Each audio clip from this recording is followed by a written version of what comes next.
Does anyone have memories with this melody in the room? Where do you recognize it from? What's your memory of me singing it? That's good. Anyone else? Did you ever hear it at a wedding? Yeah? This is the Bobover wedding march. And tonight, as a wedding of sorts, we are all here under the chuppah together. So let's sing it just a few more times all together. Yay, yay, yay, yay, yay,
Welcome. Welcome.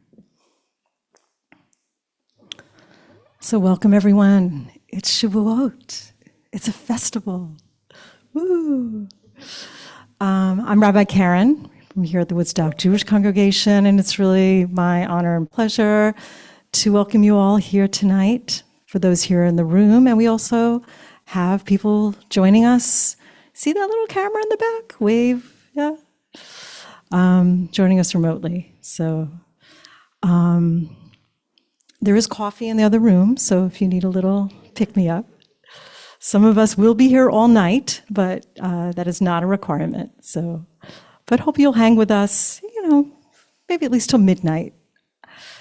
So first of all, please turn off cell phones if you have them in your pockets, because that's always a courtesy to everyone around us. And we will start with candle lighting tonight. And I didn't get a chance to ask Carol Fox Prescott if she would light our candles. She was busy up until the nth hour. But if you wouldn't mind honoring us.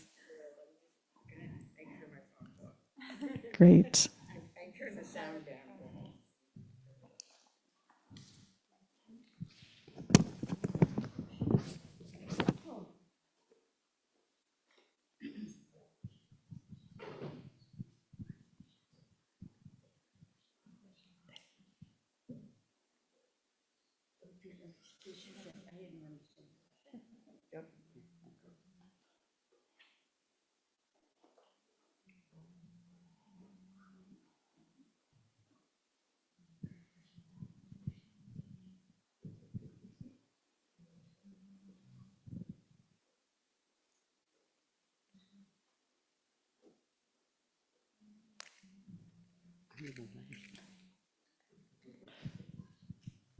Carol has recently recovered from shoulder surgery, so this is her first time using both, that she can actually light the match. So,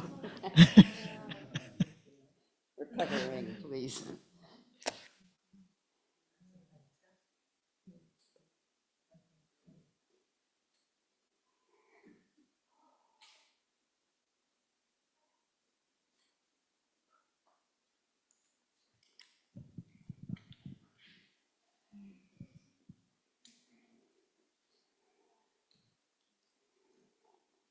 Baruch atah Adonai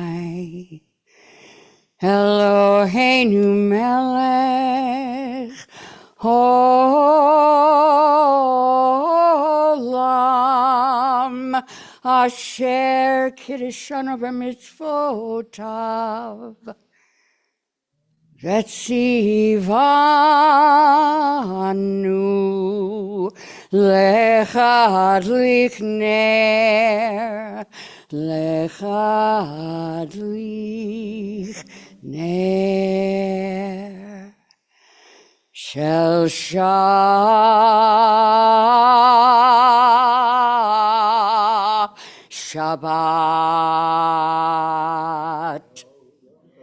Yom Tov, Yom Tov, Yom Tov. Baruch atah Adonai, Eloheinu melech olam, shehekyanu, vehigmanu, vehigyanu, lazman hazeh.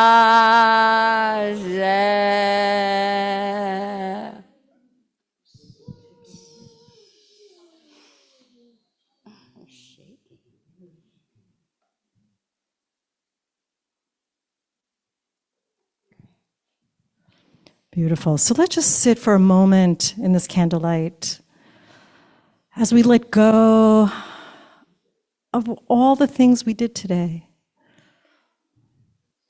The running around, the work, the news, all of that. We enter holy time. And so it's a time to remember that there are other dimensions. And all we need to do is make space. Make space for the holiness.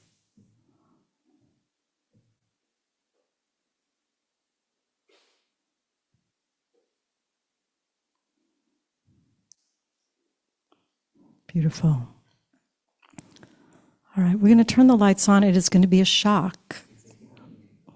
So that's a warning.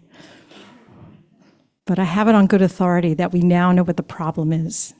And so once you know what the problem is and have identified it, you're that much closer to solving it. So at this moment, I would like to invite up our Rabbi Emeritus, Jonathan Kligler, Rabbi Jeff Roth, Rabbi Natan Margalit, Neshama Lapari.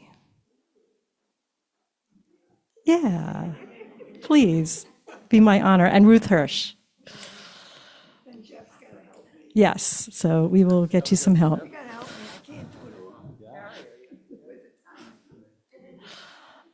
So while they're coming up,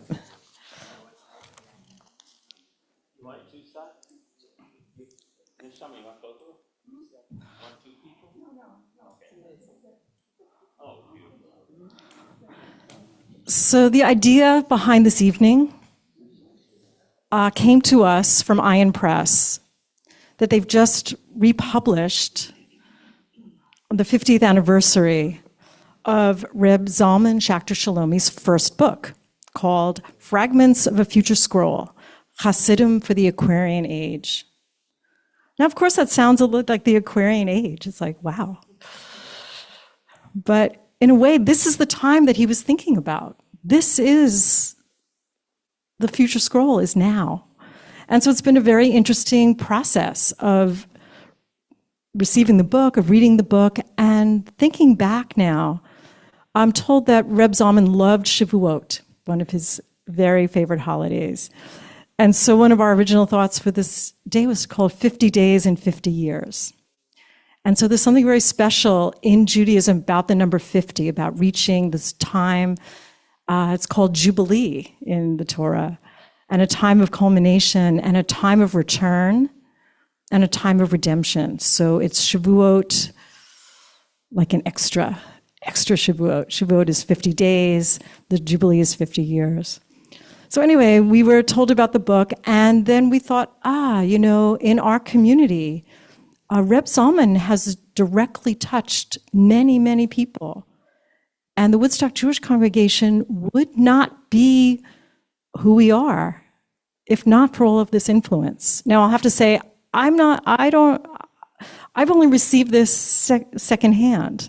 So I'm, I'm really influenced, but I'm influenced by all these people that are sitting here in front of you. They're my teachers.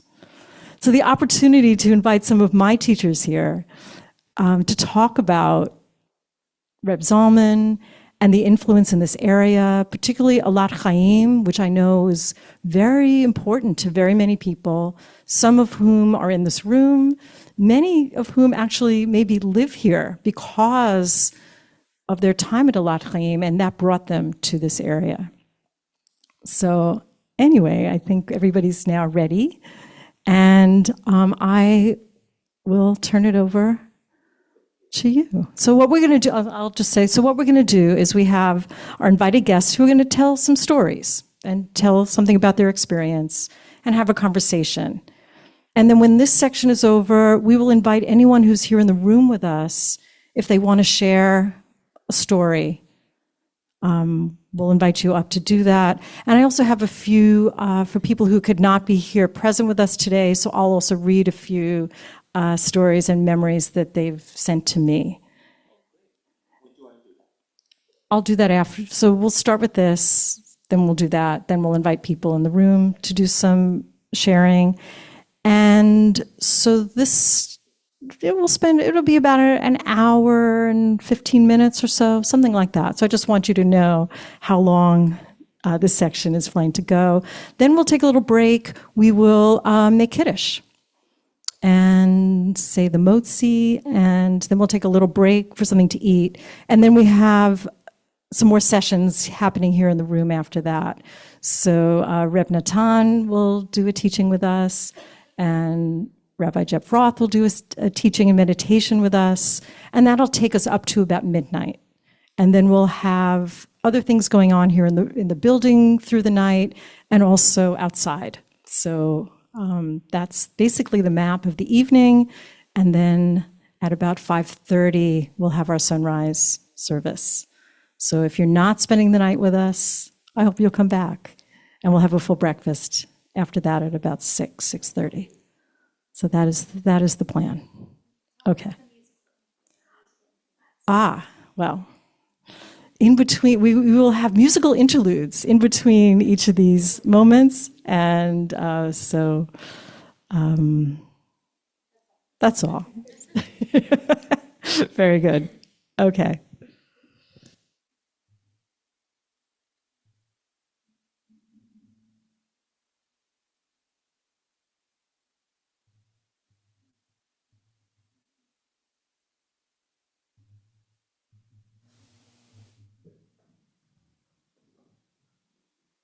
So thank you, Rabbi Karen and Chazan Rachel, for putting this whole Tikkun Leil Shavuot together, this whole evening and night.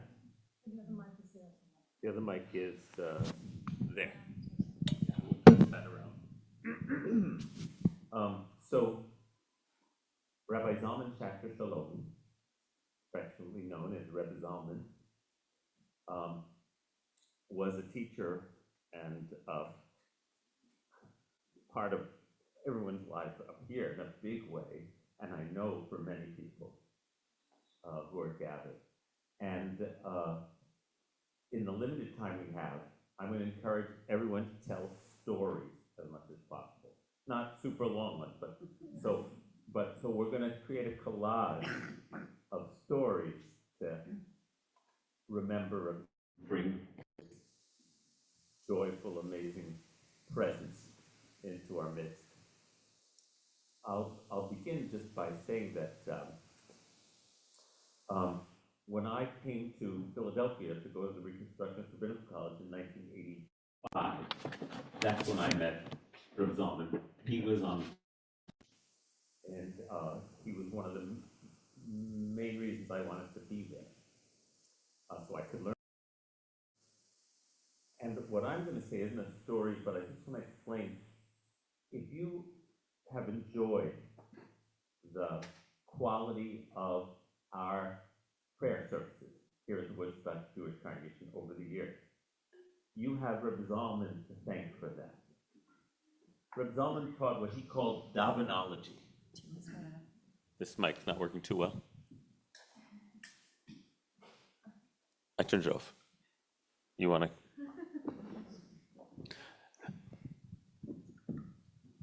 Reb Zalman taught davenology, as he called it. He loved to coin cute words like that.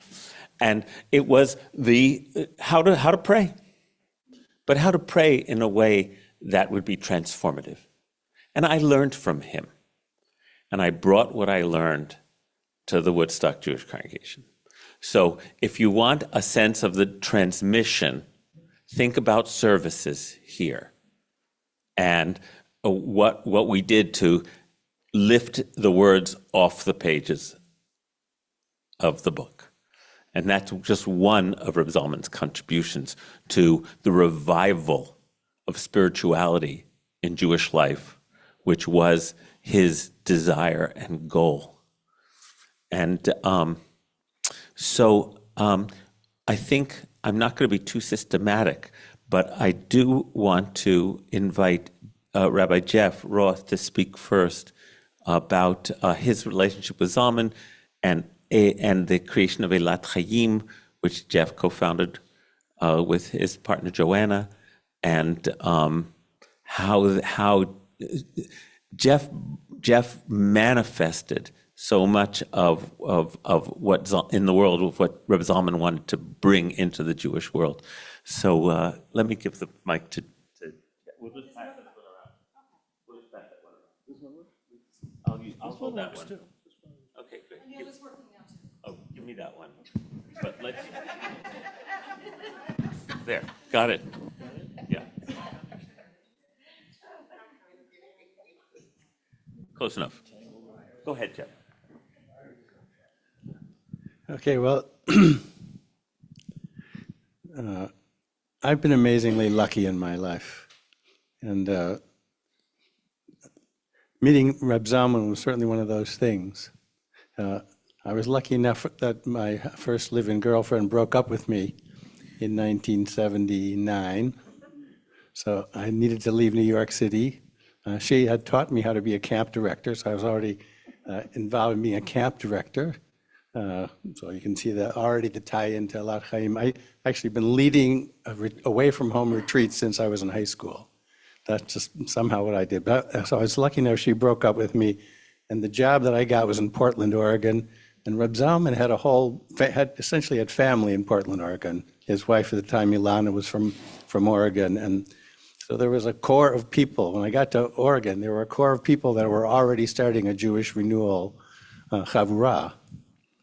And so I immediately was introduced to Reb Zalman's teachings via cassette tape.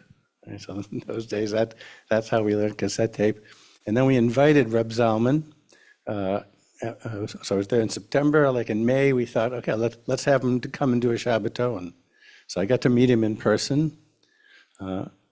And that summer, I was the Jewish summer camp director in Oregon. So I did 2 summers of that. Then I was lucky enough to get fired from that job. But I was already thinking about moving to Philadelphia to be with Reb Zalman. The guy who fired me got fired a week later because he was stealing money. And I knew it. So, but anyways, but you know, luck is strange. So then, I moved to Philadelphia, and when I moved to be with Reb Zalman, I went to the Reconstruction Rabbinical College, but I had no idea what the Reconstruction Rabbinical College was, except that Reb Zalman taught there and Arthur Waskow taught there. And Arthur was actually the other Jewish figure that I met and knew before Reb Zalman. I met him at a Chavuot Institute. So I get to Philadelphia, and at that time it was Reb Zalman's work was under the umbrella B'nai Or Religious Fellowship. I needed a half-time job. They needed a half-time director. The main activity of B'nai Or in those days was 5 weekend retreats. We'd go out to Fellowship Farm. So I'd been a retreat master since I was 18. I just came from a summer camp. I knew how to run a kitchen. I knew everything about that kind of work. And I was there to be with Reb Zalman. So within a week of getting to Philadelphia, I was the director of B'nai Or Religious Fellowship. The timing was just perfect. So I got to work with Reb Zalman for 8 years in that position, got to travel around the world with him. A huge share of what I teach today, I learned in those early years with him. After my first year there, these are just little snippets. He spent most of that first year in Israel on sabbatical. He came back and he said to me, I think we're going to fold the thing up. I said, I'm just getting started. What are you talking about? And he said, okay, well, we'll see. And then I said, why don't we do a kala? Why don't we do this? Why don't we gather all the people? Because it was really clear to me that Reb Zalman was this amazing teacher, and he knew people knew him and studied with him across the country, but none of them knew each other. So it just seemed really clear to me we should gather the tribe. And that first time, 400 people showed up at Cabrini College in Pennsylvania, and so my life was tied to Reb Zalman from that time. I'll share some more particular teachings. So when I got there, we were doing these retreats, 5 retreats a year. Every time we had to do a retreat, we had to pack up a whole U-Haul with a full kosher kitchen. We had to go wherever we were, Fellowship Farm. We had to kosher the kitchen. We'd have this fantastic thing, and after every retreat on the ride home, we'd say we should have our own place. This is it's getting old actually to keep coming and taking all the dishes home. So I started, even in that first year, I started up with my friends, who are still all my best friends. Arthur was in this group, and Mordechai and his wife Devorah at the time.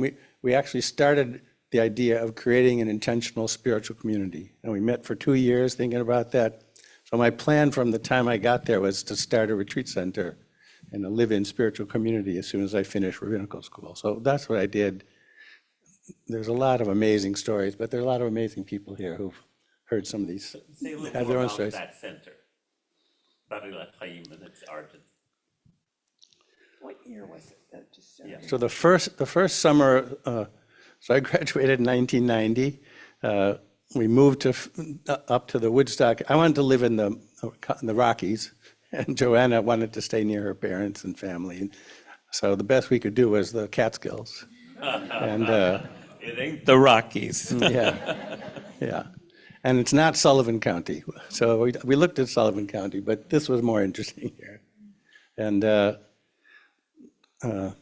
so I got here, I spent the first year sort of looking around, figuring out how we could have a retreat center. I found a place that was about an hour away from, it was called Deer Park Farms, sort of much closer to the Pennsylvania border. It's in New York State. And so we did the first summer there in 1992. I set up by then, the Kala was drawing 800 people, every summer. I figured, good, we'll meet for 8 weeks. We'll have 100 people a week. I mean, that's sort of the attendance I was used to. And so I set up a very ambitious 8-week program that first summer. My close friend, Max Sampson, who knew about finances, looked at the budget once. He said, you could lose $150,000 this summer, which is exactly how much we lost the first summer. We had to cancel 3 of the 8 weeks. And we sold out twice, the 2 weeks that Zalman was supposed to be there, although his mother died. The first week he was supposed to be there, teaching with Ram Dass. So, and they knew each other. So his mother died, so we paired Ram Dass with 8 other rabbis who happened to be there. Each of us did sort of one session with him. I could talk the rest of the night about Ram Dass. Yeah, he was probably one of the most amazing people I ever just sort of met in person, and just to stand near him. It was tongue-tied every time I got near him. But so I started the retreat center, and it was just modeled after everything Reb Zalman had taught us. And I'd say what was really special about the retreat center is we figured out, it wasn't just me, but the team putting it together figured out how every aspect of every day fit into the theology that we were talking about. It was completely theology focused, but we figured out how to make the meals work that way. We put people in mishpacha groups so they actually got to know each other and make close friends. We davened every morning. We had some silent meals, every silent breakfast. We put together an ambiance that every week, except the ones that got canceled that first year, every week was magic. There was a constant flow of magic happening. Or you could call it spirituality. That's what I think we were doing. There was a constant flow of awakened spirituality. Week after week, fantastic teachers. The teachers, because we got to be friends with each other because we all showed up together. So, yeah, and I got to do this with Reb Zalman. I'm the godfather of Yotam, is one of his, not his youngest child, but at that time it was his youngest child. And yeah, and Jonathan was there in the beginning, and a lot of you were there in the beginning. I don't know exactly if you were there in '92. So we were in Deer Park Farms, and then we moved closer to here. So we bought the old Tukasa, which was a clothing optional. Since the Woodstock Festival, it had been running since the Woodstock Festival. We rented from them for 3 years. Before they bought it, it was owned by a theater cult. So the last story. So we're in this hotel. It's a 75-room hotel that we bought for $300,000. So even back then, you get what you pay for. You know, everything was always breaking. The sewage would come out of the ground, the electrical system would fail, the water would fail. So there was this little teeny men's room. So we decided to break through a coat closet and turn it into the men's room.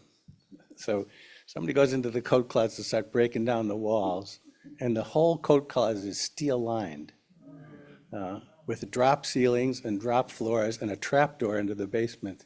And it must have been a vault or something. This was owned by a theater cult before we bought it. It's not clear what was going on there. I read some stories later. All right, that's a little snippet not everybody knows about. I was at the week that Ramdas was there.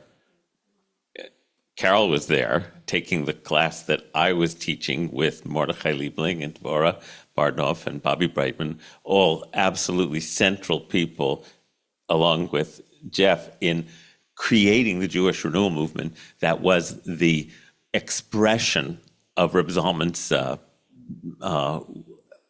influence in the world. And yes, that was magic. It was magic. And of course, so Jeff, I just want to honor you for being the midwife of so much of this, and of making Reb Zalman's teachings into what they've become in the world. And, you know, the Jewish Renewal movement is the direct result. But of course, you never know when someone's influence has moved way beyond the boundaries of their particular institution. I mean, you know, we talk about Mordechai Kaplan and Reconstructionism creating the bat mitzvah, but that becomes then a global Jewish phenomenon. And the same with Reb Zalman's influence. You know, Jewish Renewal is the epicenter of it, but it just spreads in so many directions in his incredibly generous soul and spirit. So, Ruth, would you like to share anything about, please? When did you meet Reb Zalman? That's a good question. I think I met him for the first time twice. Before me. Yeah. I remember when you were, and thank you for explaining, because my memory was that you arrived from Oregon, and then it turns out you weren't from Oregon, and finally now I understand that little bit of chronology. I think the first time we met was in Brooklyn. Few of us came down because Reb Zalman, Mayor Fund got some funding to do a panel with one of the, I just lost his name, one of the Rabbi Twerskis, Mayor Fund, and I think David Din, Olav Shalom, also, in this big basement room at Brooklyn College. What year do you think that was? What year do you think that was? Long ago. It was so long. And Reb Zalman, I couldn't find my copy of Fragments of the Future Scroll. It's the yellow one, and I think on that cover or on the back is Zalman in the stroimel. I could be wrong. Do you know what a stroimel is? It's that big fur round hat. And that Zalman was wearing a stroimel and a Kapota. The kapota, the cloak, oh, that's so cool. the long coat. Yeah, yeah. The way Hasidim dress, because Reb Zalman was a Chabad Chassid who then broke the mold, but brought all of that mystical, spiritual wisdom with him, and shared it in a way that didn't require. It was there. You could. It was. He made it accessible to everyone. That was his goal. Yeah, and I hadn't thought about, well, maybe I did. After he'd been away for a while and went back, I guess, to 770 to see the Rebbe with some trepidation. The Rebbe had sent him out with Shlomo to bring Shlomo Jews in. Carlebach. Shlomo Carlebach and Reb Zalman were sent out by the Lubavitcher Rebbe in the late 50s. To go to college campuses and be emissaries. They were the first two outreachers. The first two outreachers from Chabad. Yeah, but then they left the reservation, as it were, each in their own way, and the 60s they joined the 60s, and Judaism's never been the same. Yeah. Well said, well said. Yeah, right. And when Zalman went back, a little nervous, or more than a little, the Rebbe actually was very happy to see him and said, "Where have you been?" And he had sent him out, so he sort of knew where he'd been. But he welcomed him back, and he and the Rebbe had a real connection, apparently. None of us were in on that, but and I was looking at my phone, excuse me, because I had jotted down the ways that our congregation, some of what we do that people don't realize came from Reb Zalman, and I'll look a little later, and if I can mention some more of them. Certainly the group Aliyot that we do so beautifully here, that, where are you, Karen, has really been fulfilling. One of the things that Zalman can do, it doesn't feel like past tense is right, was to look at somebody in a very deep way. And I remember there was this guy who was, you just didn't look up to this guy especially. And he ended up working with Zalman, and Zalman raised this guy up. And he really became somebody and had his life as a rabbi, which wasn't predictable. You know, it was from that, seeing that spark inside the particular person that was so beautiful, that was not obvious to most of us. It's a beautiful thing. And Karen, you've been doing that when you do the Mishaberach, right? It's been coming from from a source. Mm-hmm. It's coming from a special source. Ruth, may I? So thank you, I agree. But this whole practice of having an aliyah with a theme, that was Reb Zalman's innovation. How do we make this come alive? The whole idea of then giving a personal mishaberach, a blessing That was Reb Zalman. How do you bless each other? I remember doing an exercise with Reb Zalman where we had to practice blessing each other. Think about the kind of sterile services that happened in most synagogues, and what it would take to make them come alive. So the Mishaberachs, the group Aliyot, the dancing we do on Simchat Torah, with the theme of each of the dances, it's like, that was Zalman. It's just, you're supposed to dance. Let's put intention into it, and on and on and on. Yeah. And unwrapping the Torah. Oh yeah, unwrapping the Torah. We didn't initiate that here.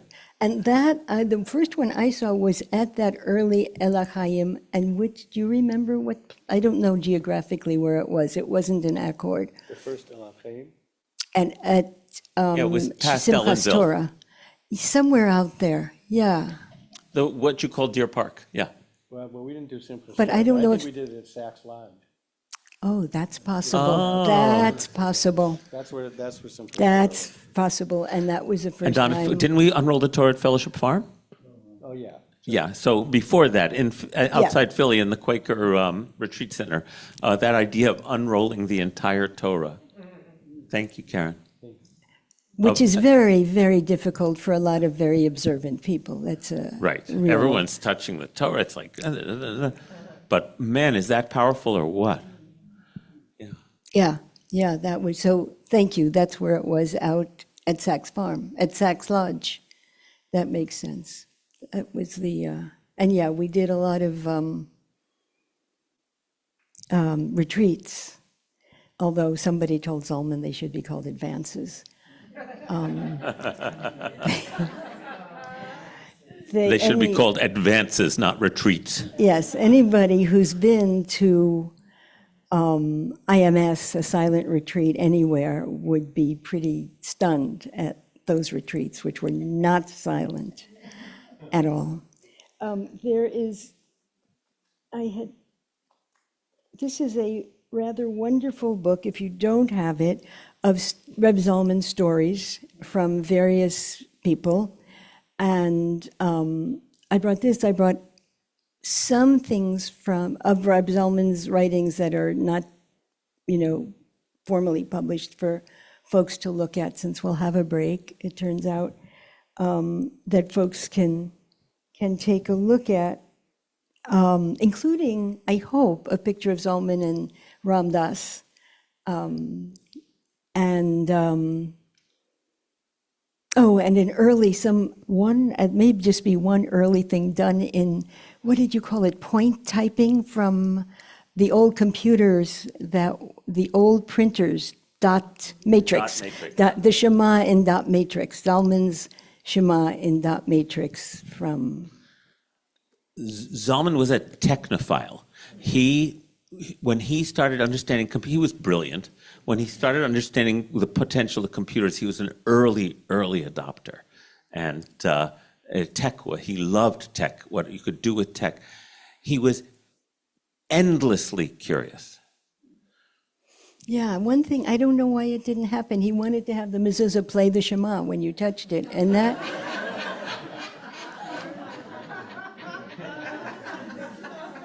I don't know, it seems reasonable. Yeah. He was almost a fire hose of ideas. Yeah. His basement was like Radio Shack. His basement was like Radio Shack. Yes, this was a man of many, many, many talents and interests. So yeah, I don't know, I feel like I was going to read a story from here, but maybe I won't, because I don't want people to sit too long. Yeah, so Neshama? Neshama, tell us about. I knew Zalman a long time. I met him in the early 80s. Before Elat Chaim, there was a lovely place up in New Mexico. I love New Mexico. I used to go there often. And it's called Lama Foundation. It's outside of Taos. And I had moved away somewhat from my involvement in Judaism, but I did have a teacher. David was my teacher. And Zalman was going to be at Lama Foundation one of the summers I was going. So I went to spend a month there. And in this little group that we had, he said, tell me why you're here. Why are you with, excuse me, but my voice, the allergies have really gotten to me. Is this mic working? Yeah, just keep it close to your mouth. Anyway, I have to go back to when I was 12 years old to answer the question, why did I come to be with Zalman? Although I came to do a silent retreat up in the woods by myself, I came to do some Sufi dancing. I did a number of things, but I was going to spend a couple of weeks with Zalman. And I told him the story as a young 12-year-old Hebrew school student that when the boys were getting ready for their mitzvah, I asked the rabbi if I could do that too. And the rabbi looked at me, and he was a young rabbi, rather progressive, and he shocked me. He looked at me, he put his finger out to me, and he said, you should be ashamed of yourself. You're a girl. Girls don't get a bat mitzvah. That's the story I told Zalman. I said, it hasn't totally thwarted my involvement as a Jew, but it modified it. And I'm just coming back to it again. And that was it. And we had this lovely meeting. But he put the bug in my ear. I was now 56 years old. And I thought, gee, it would be, this is before women, older women were getting bar mitzvah. I thought, gee, hey, maybe it's not too late. I went over to him and I mentioned it to him. And he said to me, I thought you would never ask. He said, I've already arranged for 2 people to tutor you. I mean, I went to Hebrew school. I knew how to read and write Hebrew, but I hadn't studied I was a religious school teacher for many years. So I knew Bible, but I didn't really know how to lay in Torah. And so for a very intensive week, I studied. And at the end of that week, there was a Shabbat there that they've never witnessed before. Rabbis came. I think it was Lynn Gottlieb, was she a rabbi? Rabbis and other clergy came from all over. It was one of the most glorious days of my life. But before we had the bat mitzvah, he said, you need to go to the mikveh. Well, the only mikveh there was the Rio Grande River. And it was a cold, rainy day. And we had gone down there, and he separated the men over here and the women over here. And it started to rain, so we got out, and I'm starting to dress. I'm going to tell you a story. I don't publicize this story. But he came over to me. He said, what are you doing? I said, I'm getting dressed. It's cold. He said, no, you're not finished. And Zalman and I, totally without clothing, went into the Renewal Grand. And he gave me the ritual of the what is it called when you go into the water as a mikveh for Erev bat mitzvah? Is there, I mean, is there? Tefillah is immersion. Yeah. So 3 times he made the necessary prayers, belly to belly, and that was the beginning of a beautiful, wonderful friendship that I've had with Zalman. It was really lovely, and I studied, of course, with him. I did many classes at Fellowship Farm and whenever he was at Elat, Chaim, and I also had a personal relationship. He was starting saging. This was the mid-'80s, and he was just beginning to think, and he wanted me to be involved with him. Saging was Zalman's idea of, now that he was getting older, what did it mean to get older? To be a sage, not just be saging, not just aging. That was his coinage. And that was the title of his book, From Aging to Saging. And that book is sort of around. That is a fairly new book. His insight and his knowledge and his common sense, along with his wisdom, had a profound effect on me, because I was a child who was very respectful of authority and very clear about things that were right and wrong. And so, like, for example, and he was just beginning to do this route of going around teaching. He was rather new at it. But at one point he was doing some teaching, and I was overcome with giggles, and I usually don't giggle. I couldn't, something happened and I couldn't, and I I disrupted the class. And he stopped and he looked at me. He said, "It's so wonderful to see one of my students having such a good time." I mean, it's such a silly thing that had such a profound effect on me.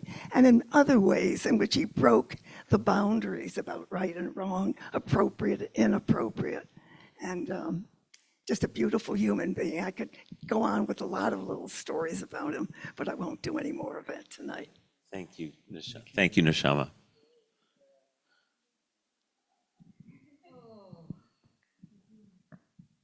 And here's our friend Natan Margalit. Thank you. Wow, I don't know where to start.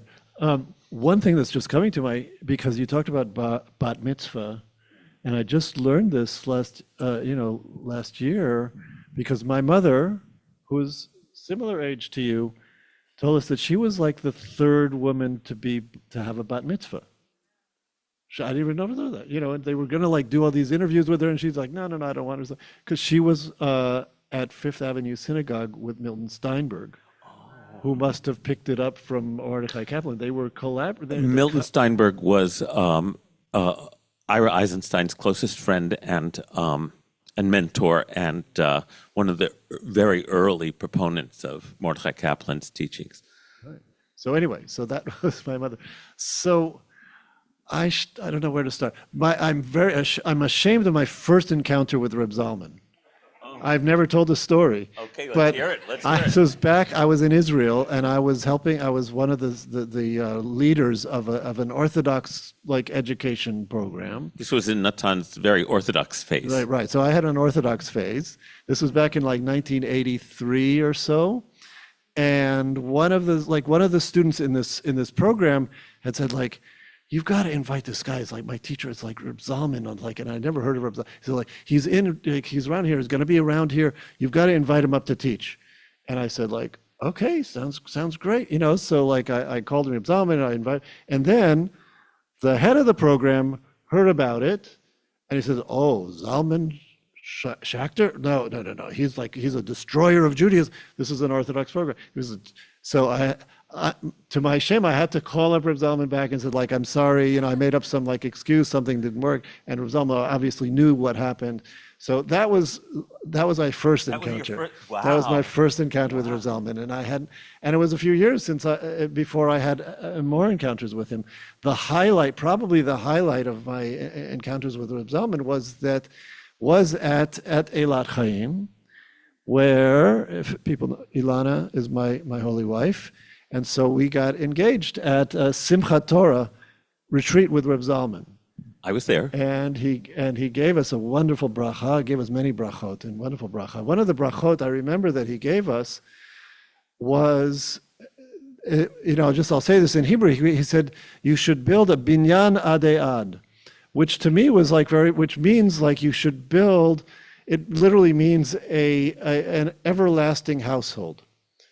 But I was actually a very deeply immersed in reading one of the Hasidic masters, the Ishbitzer, and this is a key word for the Ishbitzer. And what he really means by a binyan adei ad is something that that touches eternity. And so it really struck me when Reb Zalman gave us this blessing. You should have a binyan adei ad, because he didn't know me that well. He didn't know how much. So something came through him. And he gave us this bracha, and and it was really joyful. I was you can imagine when we got engaged in the middle of this retreat, and everybody was dancing, and it was just one of those amazing Elat Chaim moments. And I still meet people who were there, and it's I still remember when you got engaged. And I went up to Woodstock the day before. I asked her, and I got a nice shawl from one of these nice shops in Woodstock, which but. There's another story.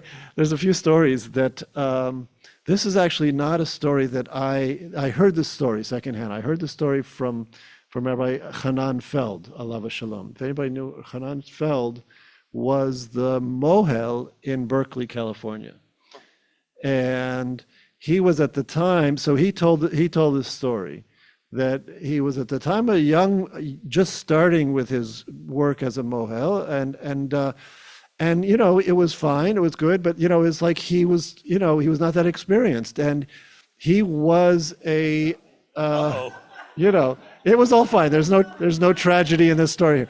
But he was sort of close to the Chabad Hasidism. And so he wrote to the Rebbe. He wrote like a little letter to the Rebbe saying, please, Rebbe, I really would like, I want you to bless me that like even the difficult cases will be easy. And so he wrote this letter to the Rebbe. He didn't think about it some more. So life goes on. He's going on. And he's davening one Shabbat at the Chabad shul. And there's this visitor. There's this guy there who looks like he's a kind of a hippie. He thinks so Hanan thinks maybe, well, he might be Baal Tshuva. He's like, what's he going? So after davening, he comes up to him and says, hello, how are you doing? And turns out it's Reb Zalman. And the other side of the story is Reb Zalman, because Ruth had mentioned that like at certain points he went back to the Rebbe to like check in so at this point he had recently, right before that, had gone back and was checking with the Chabad Rebbe, and the Rebbe said to him, he said, Zalman, you're a Kohen, and you should be giving brachot, you should be giving blessings. So that's the story. So then Hanan is talking to Reb Zalman and, inviting him, you want to come for Shabbat lunch? And Reb Zalman says to him at one point, he says like, thank you so much. You've been so like hospitable to me. Can I give you a blessing? And he says, okay, sure. And he didn't expect for it. So Reb Zalman, like puts his hands on him and he gives him, he says like, I want to bless you that even the difficult things are going to be easy. He channeled that. Yeah. So amazing things. And so I was like sort of the next generation. I wasn't at some of those earlier things, and I had a lot of different. I came to know Reb Zalman because, like, after my Orthodox period, I found Jewish Renewal, and it was really mostly through some of the students of Reb Zalman. It was really actually when I did the first cohort of the Spirituality Institute, where I got close with Shefa Gold and Tirza Firestone and some of the like close students of Reb Zalman. And I knew Daniel Siegel. And so I ended up becoming one of the sort of like early adopters of the Renewal movement. And I joined that movement. And so I had many encounters with Reb Zalman, although I wasn't one of his close students. And one time, it's like, I don't know, so this is also a little bit, but so he would like be very ready to be a Rebbe, even though I wasn't one of his closest students. When I would see him like once a year or so at our gathering, he would like sit down with me. And so he was the one who at one point, it says like, what is it, what is the etzah, what is the advice that he had for me? And the advice that he has for me is like, Natan, have you done psychedelics? Which, if you know Reb Zalman, they were very influential for him. And he's written about this, how like it was very influential. And at the time I said, I haven't. So it took me a few years, but that was actually a very important spiritual part of that I really sort of credit Reb Zalman. And another thing I just want to say is that I used to run a program for rabbis. It was like continuing ed for rabbis. And at one point, I invited Reb Zalman in to do a teaching. And I just remember, because what he said was, to this group, he says, like, you're rabbis. You have to daven. You can't just be up there and be performing and like showing how smart you are. You're rabbis. And this was so much Reb Zalman coming from the Hasidic places. Like, you have to be real. You have to actually really pray yourself. So there's many things, and one of the things is that like I now found myself in the really privilege of being one of the people because I'm one of the deans. I'm one of 3 deans of the Aleph ordination program. We are the Jewish Renewal Seminary. Let me say something with that. So Reb Zalman began ordaining, giving smicha in the Orthodox tradition, not in the seminary tradition of the American denominations, but in the old country tradition, and he ordained a number of rabbis who were there in the lineage of Rabbi Zalman.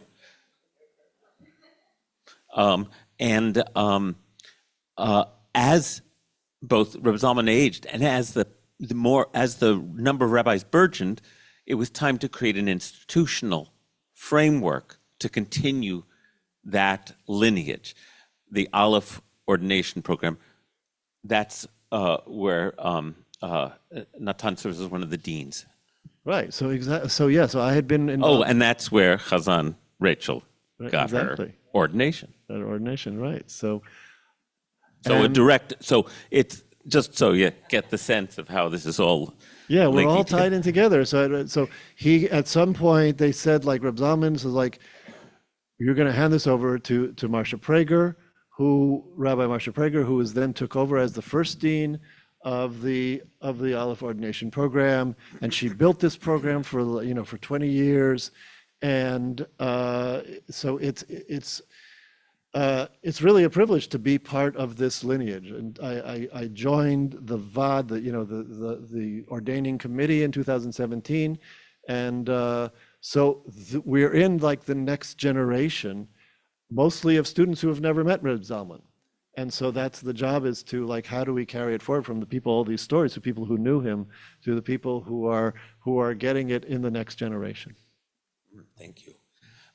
I'm going to share a couple of stories that came to mind listening to all. First of all, the first story is Zalman had you can tell he was he was an incredibly playful person.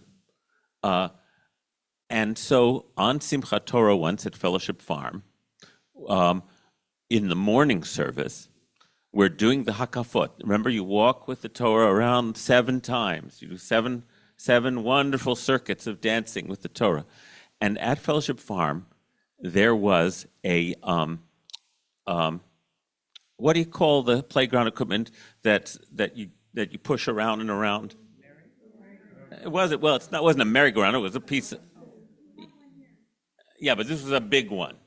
You know, the kind that you push and push and push, and you jump on, and right. So he had this idea, and he got onto the whatever this thing is called, I forget. I will call it the merry-go-round, and he sat down in the middle with the Torah, and we spun him.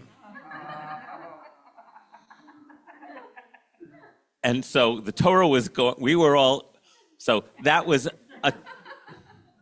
how he was. He was willing to do any of those things. Playful, delightful.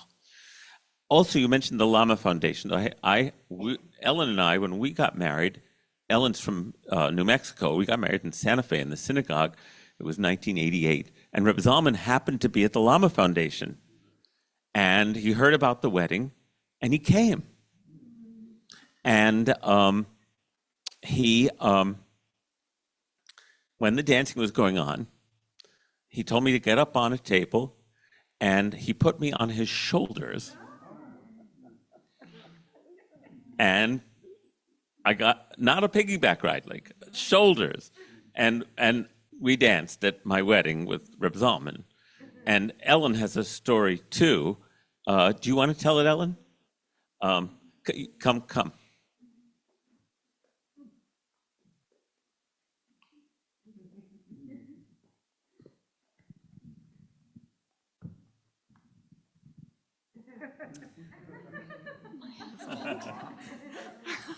It's good Jonathan spoke first, because now I have the year in mind.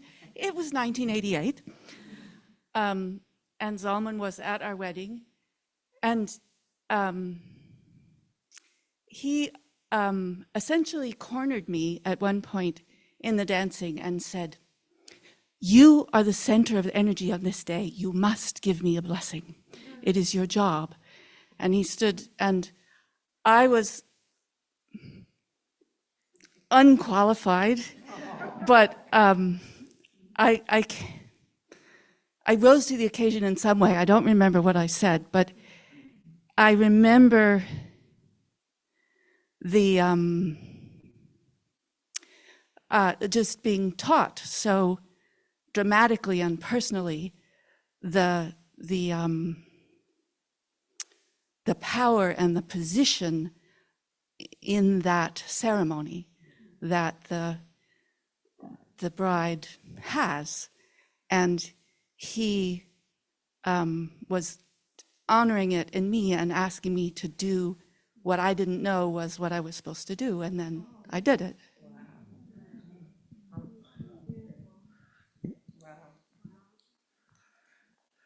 In the Jewish spiritual tradition, the kala, the bride, on their wedding is the locus of the Shekhinah, of the holy energy of, the divine presence. So you want to get a blessing.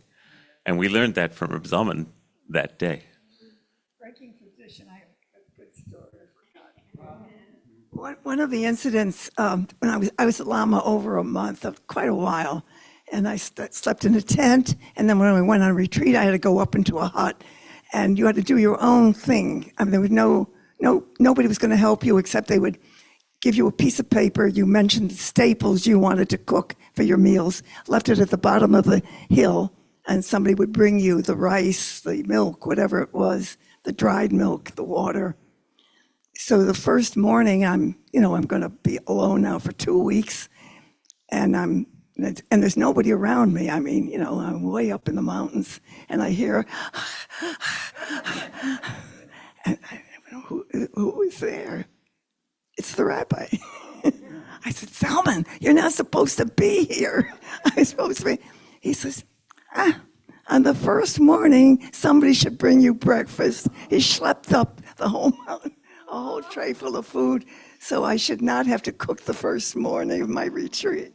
But these are the things that I love because I was, in my own way, very tradition bound about things that you do and you don't do.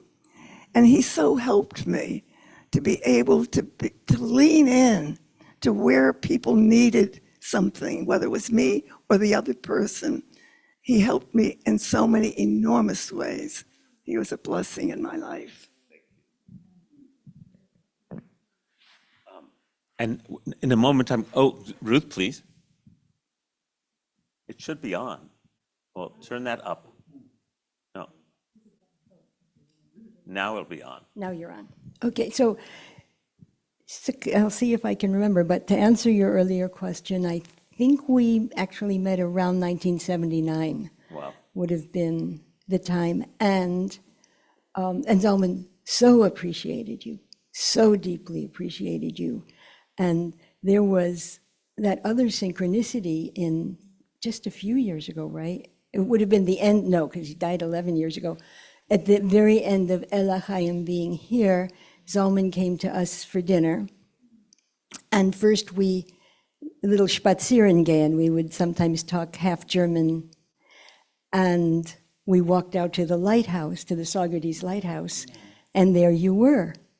I forgot that. And Ellen, I mean, your whole family there, we all were together with nobody else. You guys we were arriving, and you were getting ready to leave. And Zalman so got that place. He so appreciated and loved the quiet and the beauty of the being out on the water, if you haven't been to the Saugerties Lighthouse, or if you have. And we stayed out there and davened, and then came back to us for, actually, and I have Sarah, now Schestinger, then Shara Stern.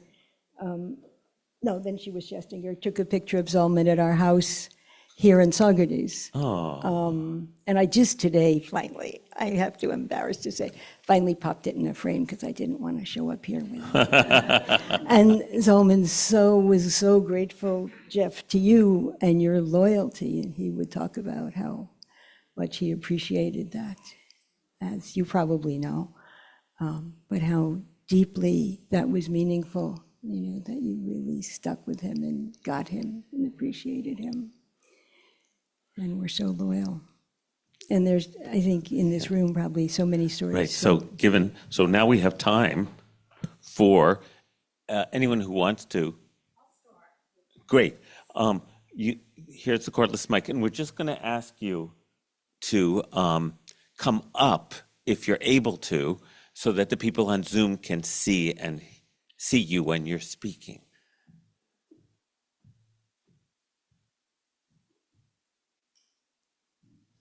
Great. All right, I'd like to start with Chazan Robert Michaelis Formas is sorry he cannot be here today.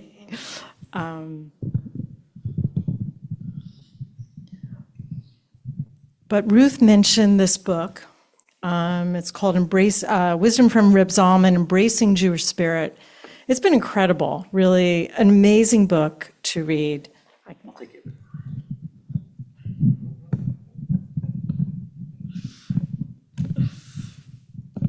So Ruth Hirsch gifted me this book, and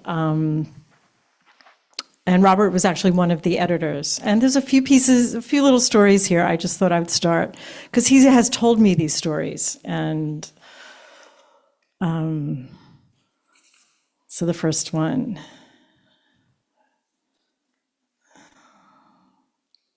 I first met Reb Zalman at his Philadelphia home on Emlyn Street, which also served as the old B'nai Or Fellowship headquarters.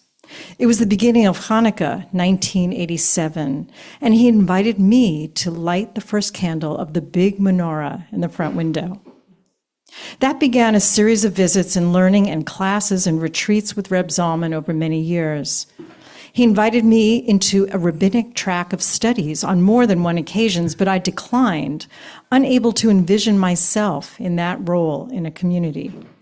We agreed on an alternate plan, given my early training, my cantorial ordination, with additional competencies also included in the smicha document, as was his way. Years later, my ordination was witnessed by a gathering of Reb Zalman's previous musmachim. At the end of the ceremony, I leaned back into Reb Zalman's arms as he conferred the smicha as chazan, cantor. Minutes later, I said to him, "This felt like falling into a benevolent abyss." Reb Zalman laughed deeply in response with his characteristic twinkle of the eye.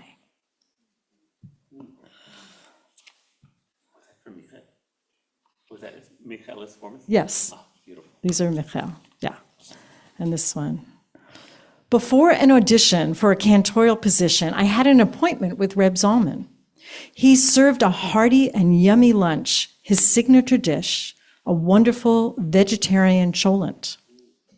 After lunch, he decided I couldn't go to the audition, so long-haired and bit unkempt.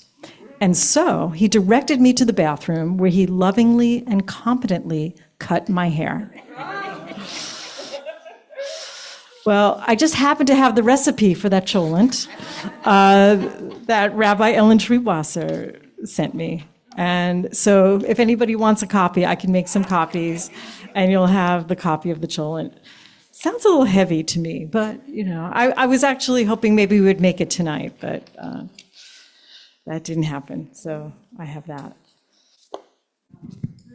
Cholent is always heavy, by definition. Yeah, I know. And this is from Sarah Stern Schestinger, who also was going to be here, but she's in Spain. Good for her. But she is with us online. So hi, Sarah, and she sent this over. Reb Zalman inspired my path to conversion, mostly from Jewish holidays shared at Fellowship Farm, a Quaker retreat center north of Philadelphia. It's where I first met Neshama and probably Ruth Hirsch. Out of so many experiences, what I'm remembering tonight is how he modeled individual prayer.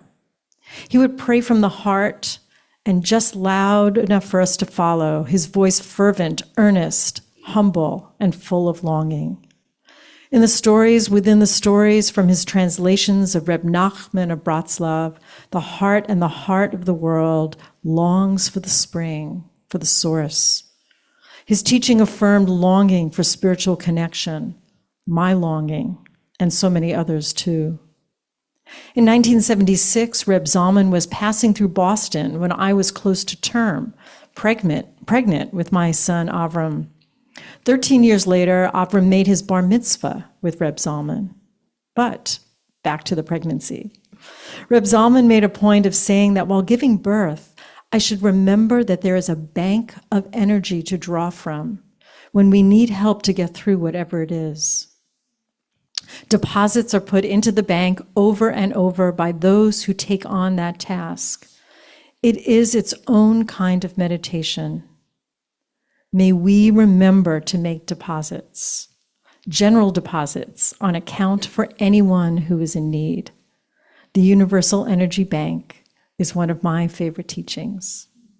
Bless this night of learning. From Sarah. Oh, that's beautiful.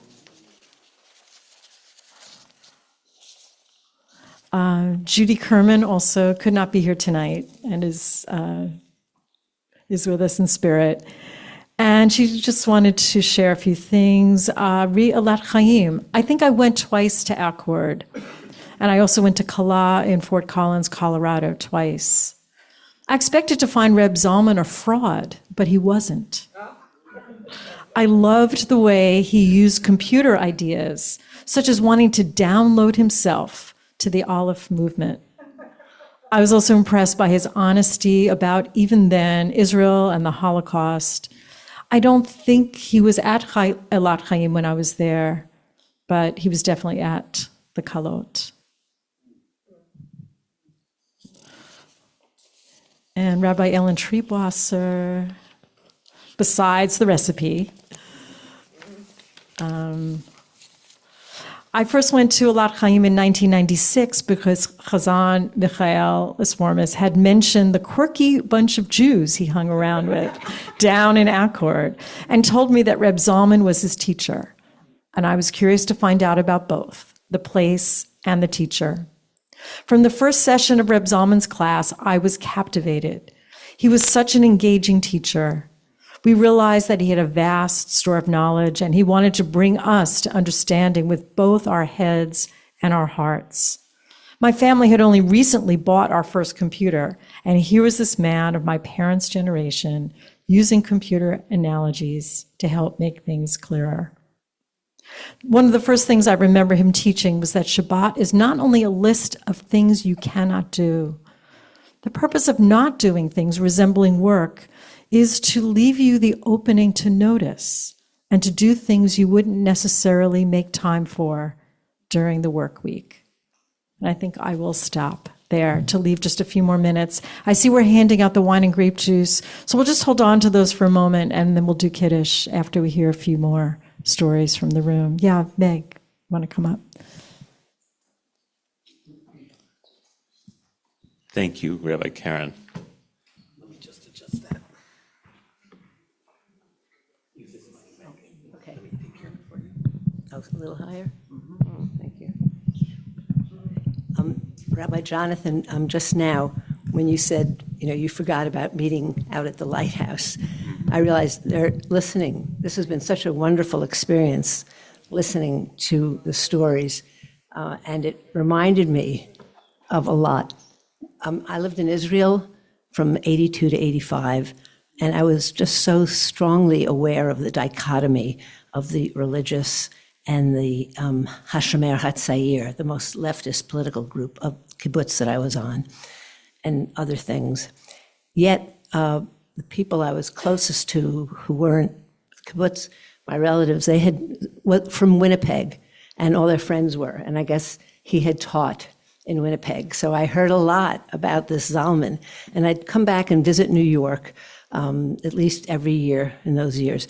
And I can't remember the year, whether it was mid-'80s or a little bit later, but at the 92nd Street Y, which was dear to my family, there was Rachel Cohen, Susanna Heschel, and Zalman on a panel talking about the new Judaism, what's going on, and I was like, I had read Orphan in History, and just to listen to Rachel Cohen, and I had such admiration, and the whole thing, it like changed my life.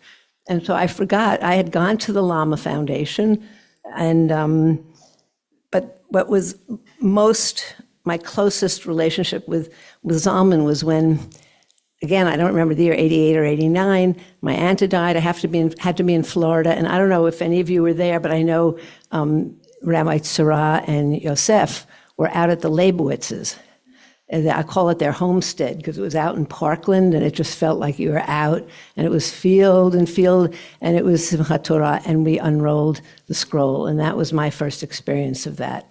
And Eve and everyone, and I'm sorry I can't remember the years, but that just affected me so much.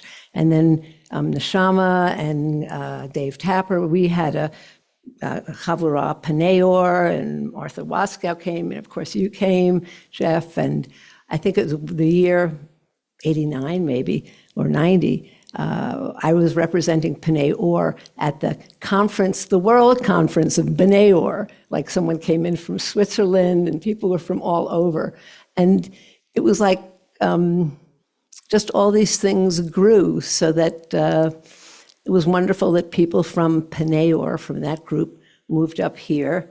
And it was just this beautiful continuation. But I do want to ask, because I remember when we had B'nai Or in New York, you and Sarah and Yosef, or as we called them then, Jane and Joe, were going off to the mystery schools.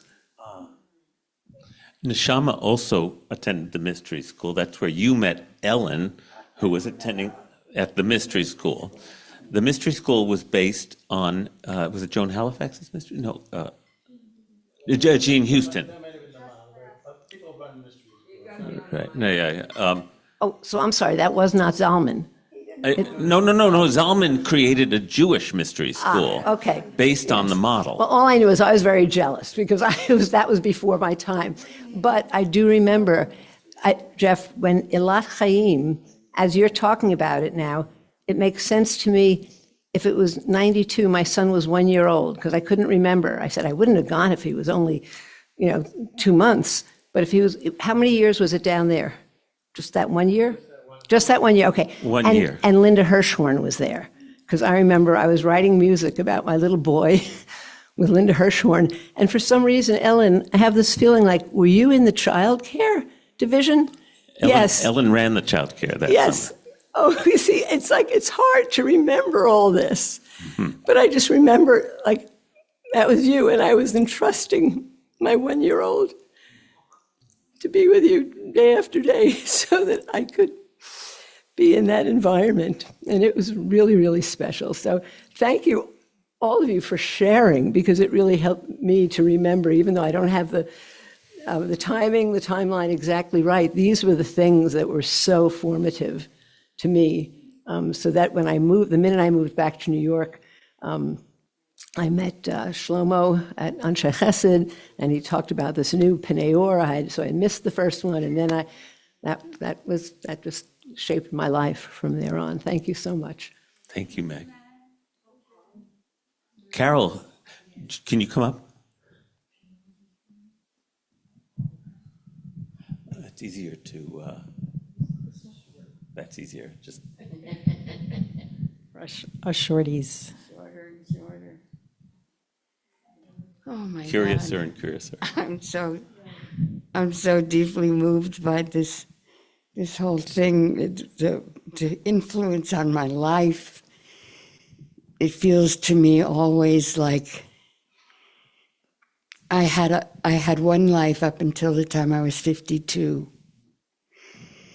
And then, except for my work and my family, I had the opening of another life. A beautiful, beautiful life. I always based my life, my work rather, and my life, I guess, my work on what I call breathing awareness and joy. And I walked into that room, wherever it was in Pennsylvania. No, it was what was the name of that town? It's such a Kennebeckville. Okay, where? Cuddybackville. That's Cuddyback. Right. Cuddybackville. That's familiar. Which is past Ellenville, down 209. Okay, thank you. I walked into those rooms, and there was a Judaism based on breathing awareness and joy. It was almost unbelievable, except that it was so real to me so quickly.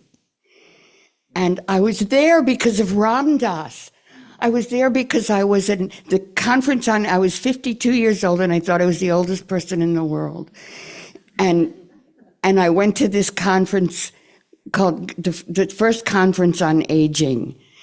And Ram Dass was there and Zalman was there. And I heard Zalman speak, but it was Ram Dass, who I was already in love with, who said when he came back from India when his father had a stroke, and he came back to Boston to take care of his father. And he said while he was there, he decided that he was going to really look back at all the things he had moved away from when he went to India. And one of those things was Judaism. And I felt, I don't even know how to say what I felt, but I didn't even know that I was missing. And I was standing on line to hug him. I don't know if I ever told you this. I was standing on line to hug him, and I heard these two guys in front of me talk about how Ram Dass was going to be at this Jewish retreat center. And I thought, I'll ask Ram Dass about it when I get up there. But then it's online to hug him, and that took away all thought. But the next morning, I called the Omega Institute, and I found out where you were. And I registered right away. I couldn't afford it. I registered for a second class I couldn't afford. And the following week, I was going to Scotland for the Fringe Festival in Edinburgh, which I also couldn't afford. And there I was, and there you were. Jonathan was teaching a class called Healing Your Jewish Self. And nothing was the same after that. And it was Jonathan, we had 4 amazing teachers, and it was Jonathan that I connected to. And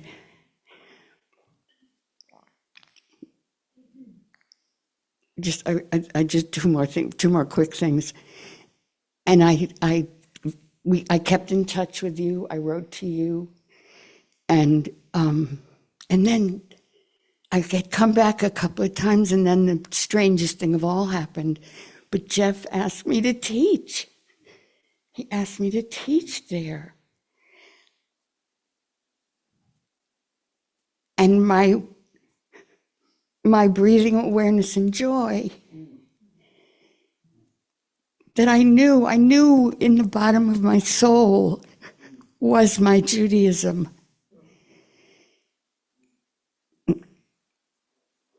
Just came into being. I could teach my work in a Jewish context. So I am every day grateful to you, Jeff, for persevering. I loved hearing the story about it. Oh, man. Making it happen and keeping us there for those years. And to you, Jonathan, You bet. my rabbi. Thank you. And then you met Jerome there. And I met Jerome there the year I went to teach. I'm telling you, my whole life changed. My whole life. Jerome was our 80-year-old intern. He was 75. He was just 70 that 70. year. He was old, but he wasn't quite that old. Anyway, thank you for this time. Thank you. Well, so now we have time for like two more sharings. Yeah? Real fast, and then Liz. What I want to talk about is how the energy moves out into the world.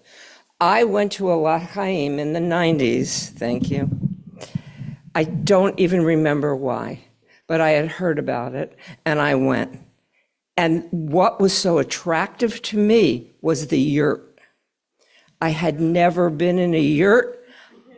I didn't know what it was. I walked in there, and it was a mishkan for me. And I was just starting Miriam's Well, which was a retreat center that I ran for a long time. And it was in my home in Saugerties. And prior to that, I was renting spaces all over the place, having wonderful presenters coming. It was a retreat center after all. And all of a sudden, I knew I had to have a yurt on my property at Miriam's Well, which if you were ever in it, it was really quite a wonderful, very Jewish yurt because it had carpeting and air conditioning. It was wonderful. Thank you. So all of that came from, it was the incarnation of something else a bit more secular, but the people were like Ram Dass and the teachers were amazing. And it just went out into the world in such a spectacular way. So it goes out. It's put out there and it goes out and it touches people. And now my son, Eric, a few years ago, bought a home in Accord, which backs up to the old Elat Chaim there. So it's still there. My grandson gets to get that energy as well. So thank you. Thank you. Jeff said that the yurt was air conditioned also at Elat Chaim. All right. Did you want to share something? You had your hand up, but did you? Oh, okay. Please come up. One more from wonderful. Come to the microphone. Sorry. Otherwise, Hi. Hello. Stand. That's right. Stand a little closer. I'm not sure what year I first went to Elat Chaim. Oh, We'll take it. Yeah, that's good. I'm not sure what year I went, but I was a congregant in Sudbury, Massachusetts with Rabbi Larry Kushner, and he was going to teach a course at Elat Chaim, and I was intrigued. And he was the rabbi that would say to us every Yom Kippur, "Thank you all for coming from 48 zip codes and 3 planets." And people came from all over. But I only knew his teaching and didn't know anything about Jewish renewal. So I went to spend 1 week with Rabbi Kushner, and I was amazed at the incredible community of so many rabbis. And then I just stayed 2 months, and every year, 2 months, I stayed as long as I could to just be with Rabbi Zalman and Eve and the community that was so embracing. And the thing that I was so enthralled is that Rabbi Zalman would encourage us to go out into the fields. We had this beautiful white tent, and all the services were outdoors, and he would encourage us to go into the field. And that's what brought me here, because Woodstock had a tent. I missed the tent.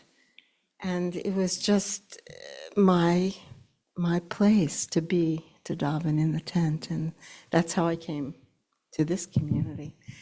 And what else can I say? Oh, at one point when Zalman and Eve were courting and I took photographs of them, I didn't realize that the camera I used had another roll in it that I'd not removed.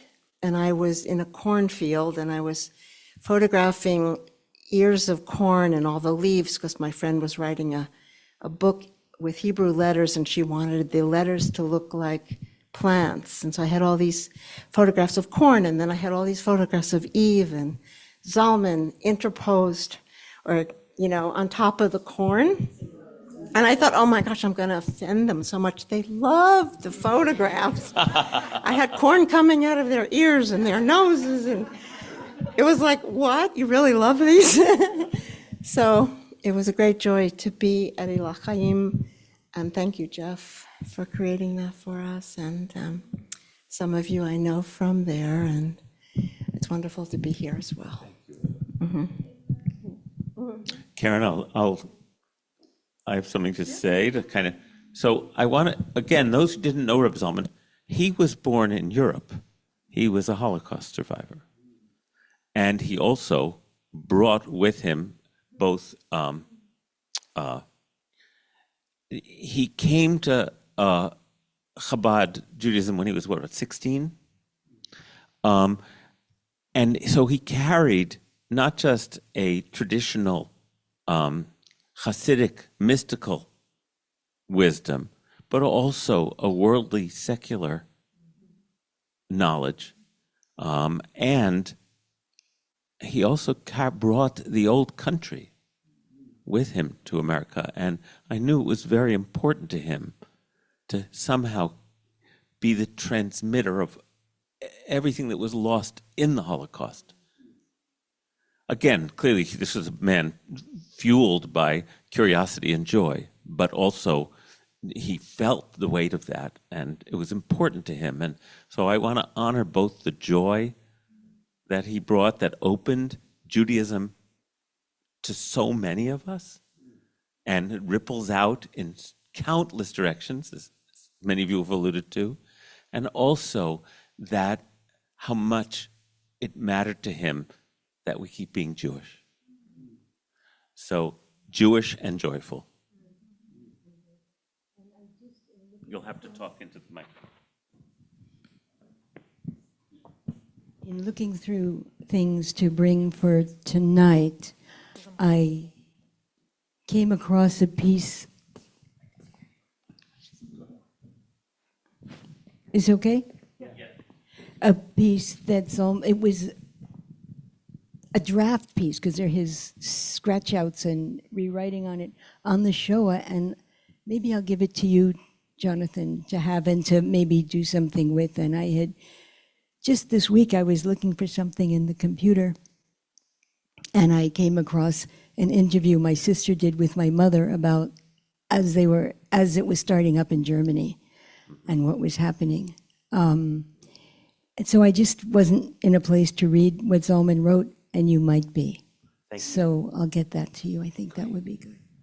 I want to thank you all. Chag Sameach, everybody. Yeah, thank you so much. I mean, I wouldn't be here today if not for this lineage and everything each of you has brought to me in the different ways that you have. Even if I haven't worked directly with you, that's how we do things, right? Generation to generation and throughout community. The Judaism that I was attracted to here in Woodstock is the Judaism that you've each contributed to creating. And so with so much gratitude for being here tonight, thank you.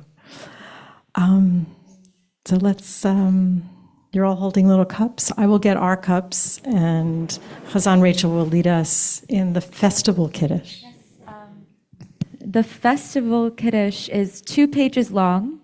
If anyone wants to follow along in the Siddur, it's on page 627.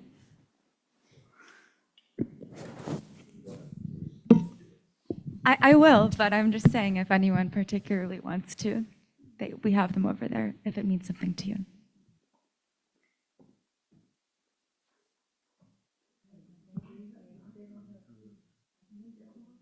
Oh, do we still have our Kiddush helpers?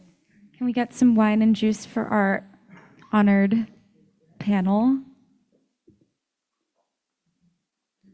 Thank you. On her iPad. We don't need to know.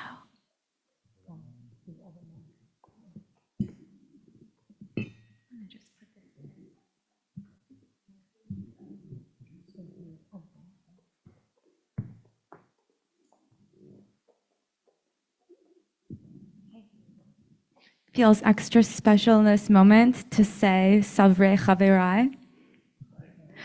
Baruch atah Adonai. Oh, I'm sorry. I messed up the melody. Baruch atah Adonai Eloheinu melech haolam, borei peri hagafen, Baruch atah Adonai Eloheinu ruach haolam asher karanu la'avodato v'romamanu bikdushato v'kiddishanu b'mitzvotav v'atiten lanu Adonai Eloheinu b'ahava moadim lesimcha chagim uzmanim lesason chag hashavuot hazeh zaman matan toratenu ki eleinu karata v'yotanu kidashta la'avodatecha umoadei kodshecha besimcha uvsason hinchaltanu baruch atah Adonai mekadesh Yisrael v'hazmanim. Amen. L'chaim.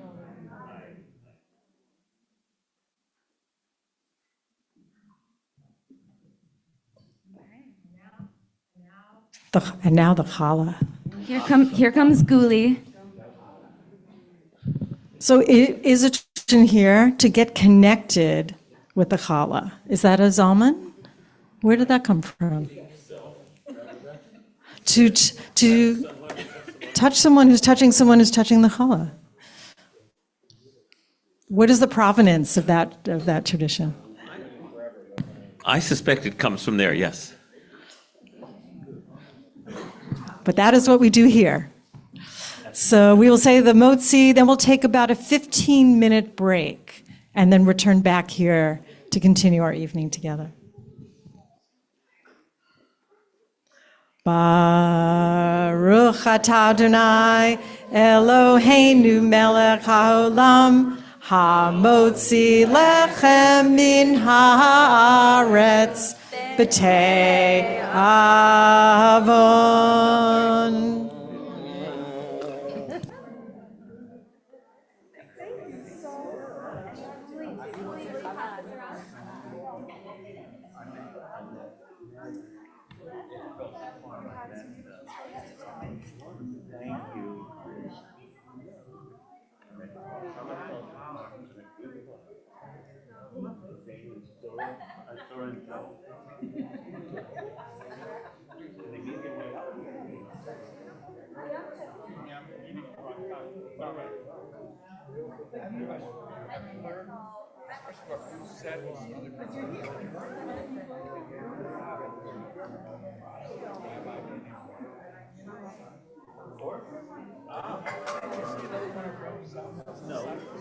No, but he's in the same world.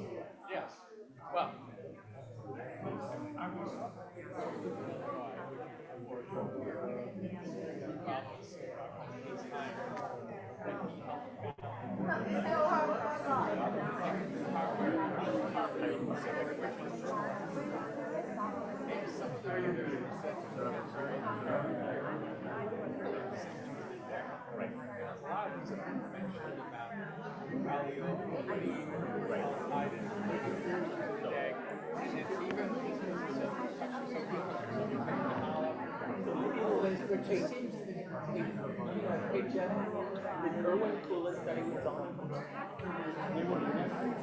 They were connected because he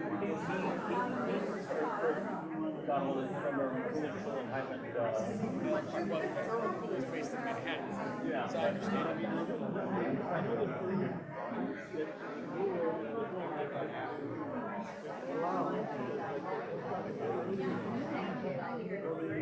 Well, the thought was God, no. But, so, there's a lot of overlap, huh? Yeah, so that's... Because a lot of... And all of a sudden, and this is why... So I don't know if that's one of these other things where...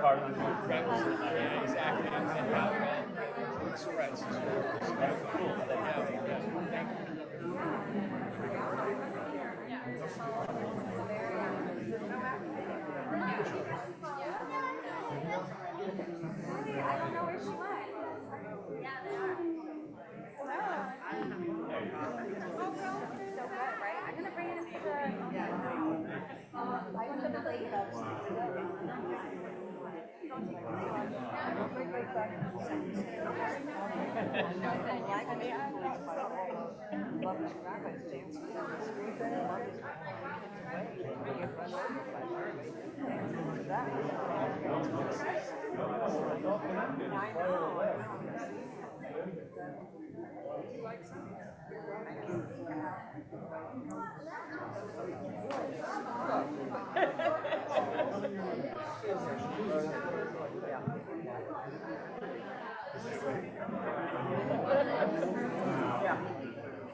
Just want to make sure everyone knows there's cheesecake and treats in the room next door.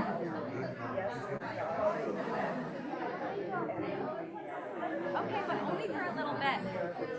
I don't have.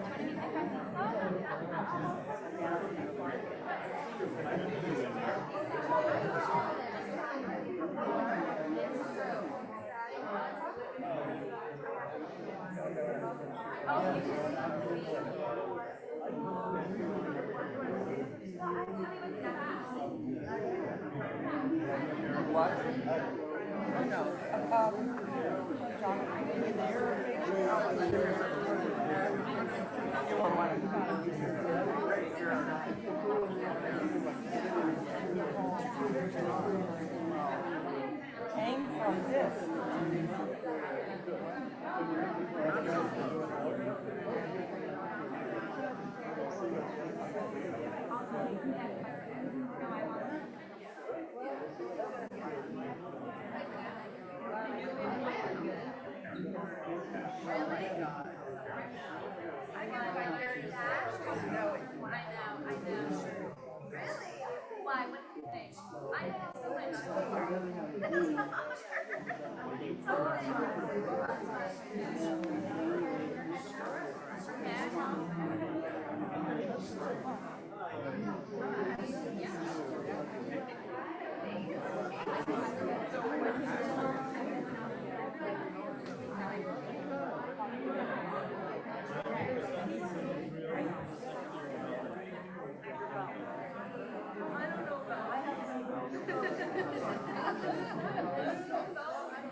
I didn't know Karen. You didn't know Karen. You were just one of the people who was sitting there drumming.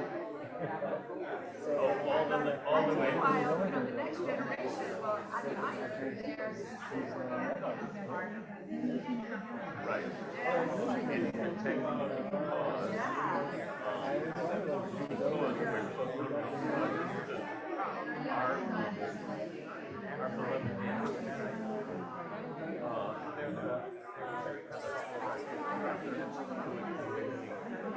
beloved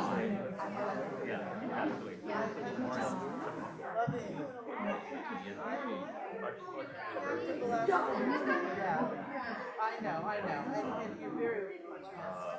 Anyway, so there's Memorial Park on Saturday, and I'm going to go. Yeah, Connecticut. So that's what Andy and I are doing. That's where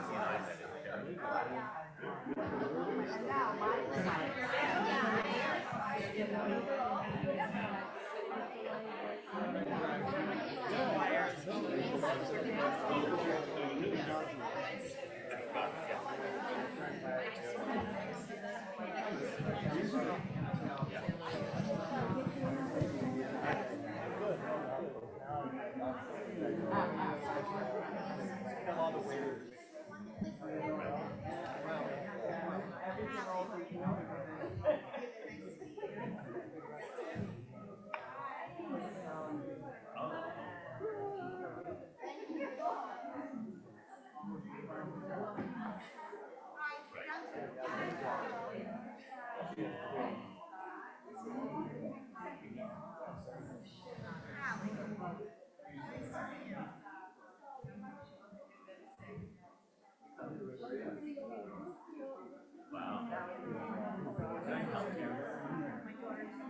I'm sorry. I'm sorry. I just wanted to help. Sorry.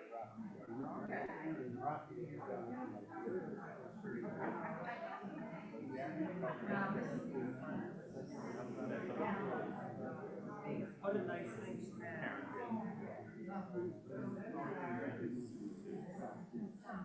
Do you know that your granddaughter filmed me as her preschool teacher in Northfield? Know that? What's her name?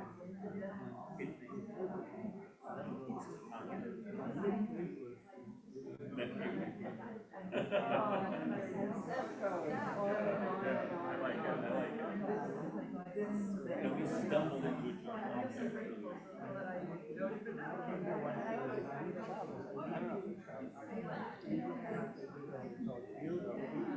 joint. Anytime you want to leave, we can leave. We don't have to, but I'm just saying it's available. You decide what you want to do. Right, that's my point of view.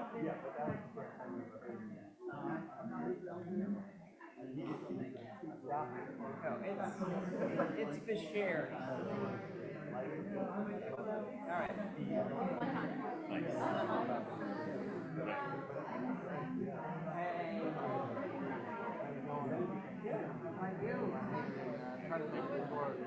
Yeah, a lot of things going on.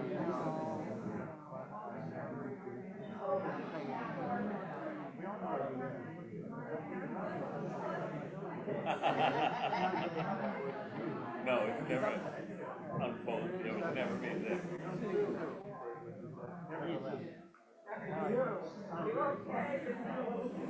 Blossoming.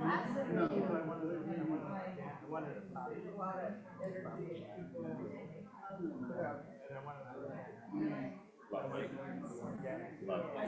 Lovely blossoming.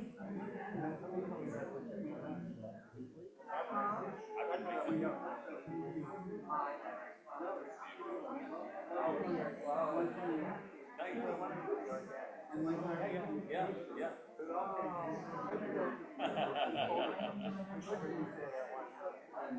Well, when I got and then I learned that it's the imperfect. I am becoming what I am becoming.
So I will reach out to you.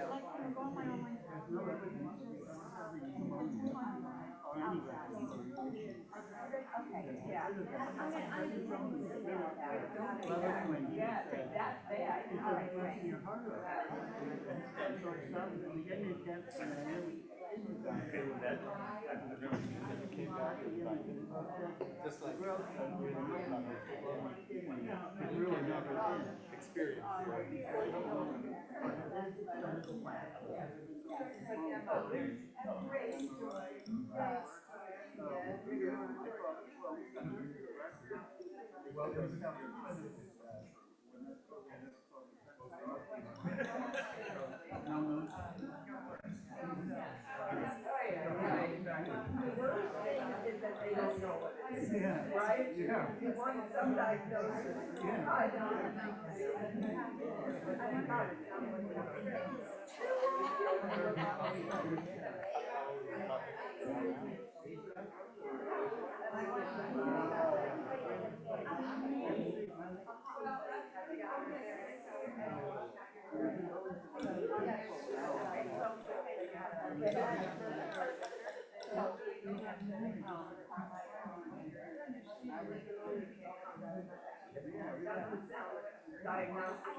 That's the road.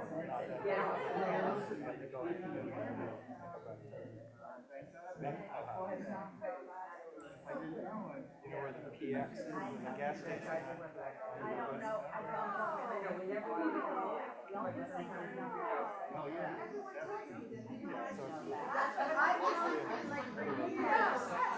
When I met you, I said you had to one her.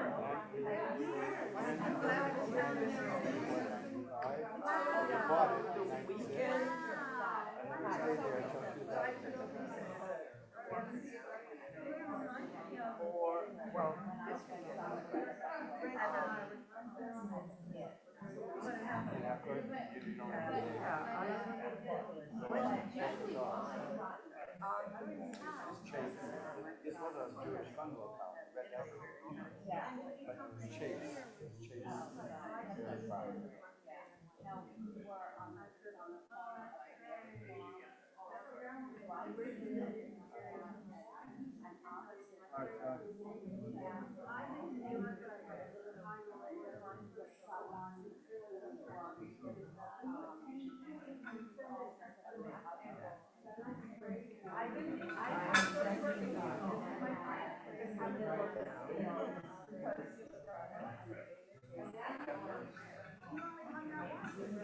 Okay, I'm gonna start a musical transition.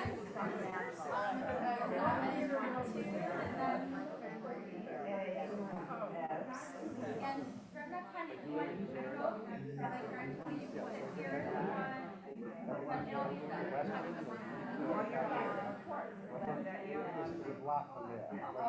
That was sort of in our backyard. That's in the backyard.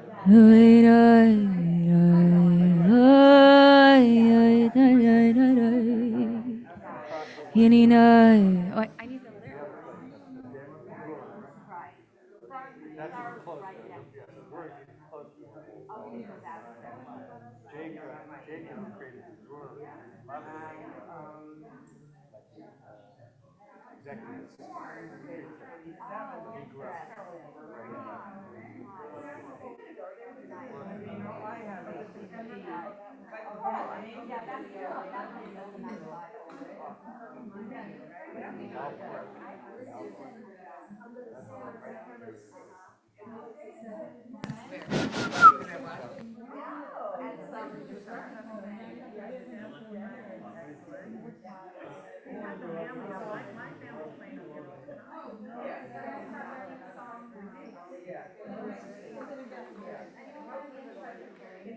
Lucy, can I talk? Yeah, one sec. I have a question for you guys. Can you tell me the meaning of the words of the song that we sing? It took us a long time, but we found it. I'm glad we came. All right.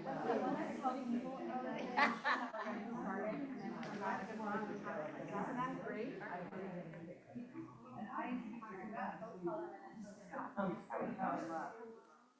We're coming back in a minute, Rich.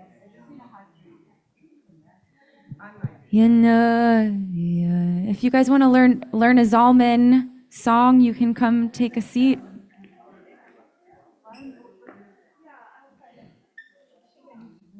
Do you all want? Are you guys sitting down? Do you want song sheets? Oh, Nisham, are you leaving?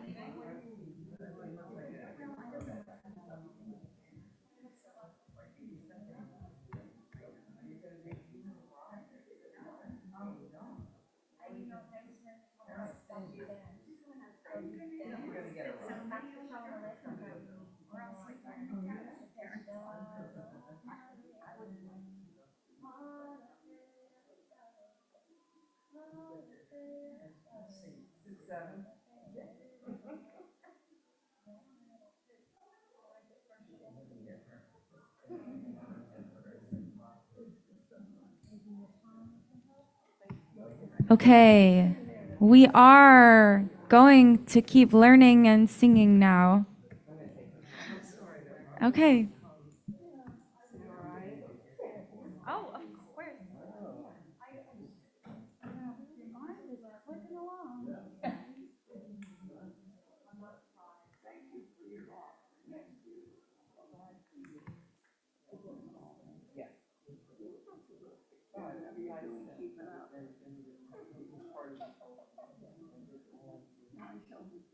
Yeah, I'm gonna take you home. Take me home. I have musical Tourette's. I need to get your phone number though. Oh, I'll give her your phone number. Let me just say the next line. The Jew Yeah, you're gonna sneak it in one way or another. And poor pen. Okay.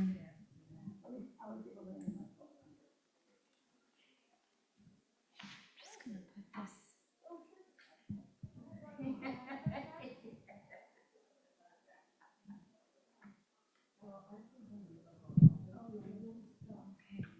I will see you tomorrow night. I have to take. See you tomorrow night. That's Come back.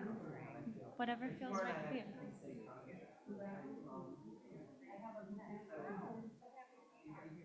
No, but she's wrong. Guli, where are the song sheets I gave you? I give them all out. Oh, you give them to people in there. Do you tell them to come in here?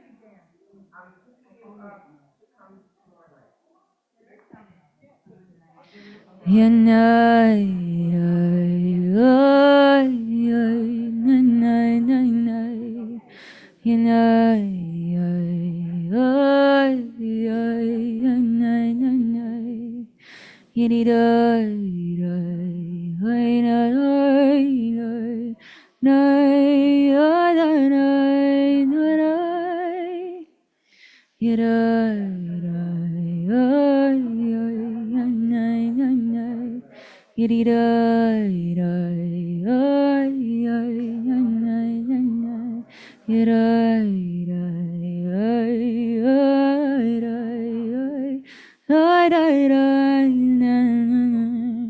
If you're just arriving, we have song sheets for you if you want them.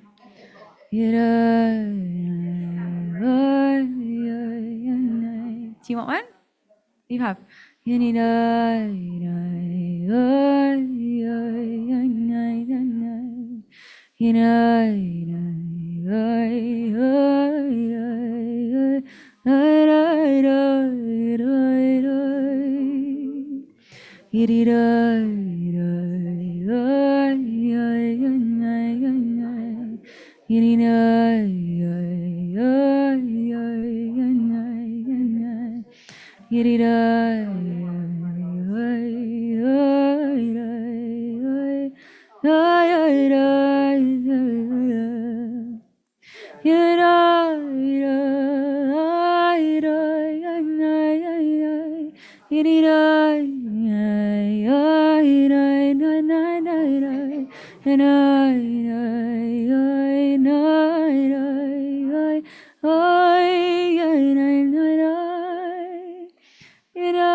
Okay, as everyone trickles back in here, I've got a musical interlude as promised to cleanse our hearts for the teachings of Reb Natan.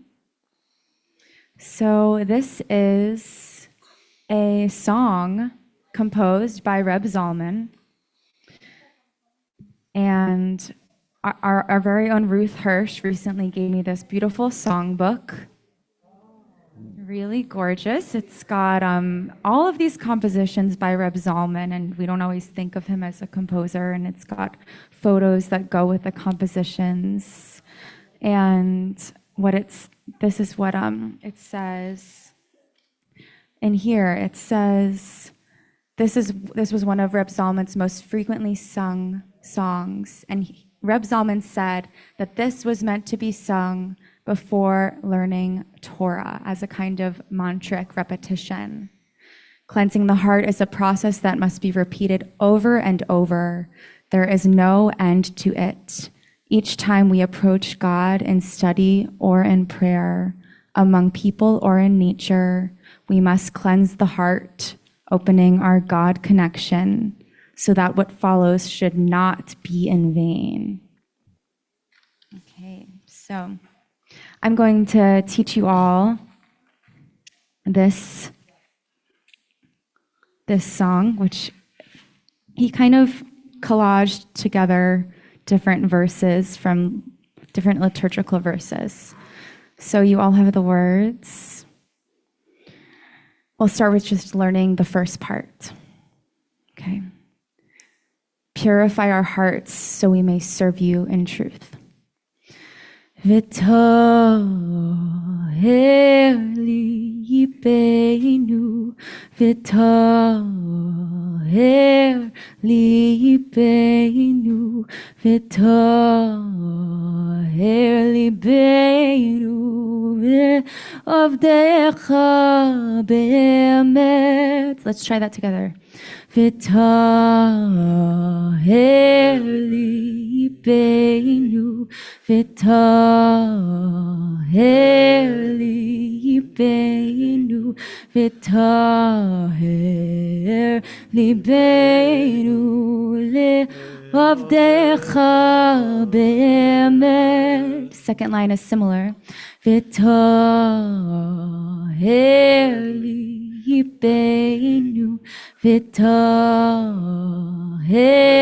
libeinu, v'toher libeinu, le'avdecha be'emet. Okay, let's try that much all together. V'toher libeinu, v'toher libeinu, v'toher libeinu, le'avdecha be'emet. V'toher libeinu, v'toher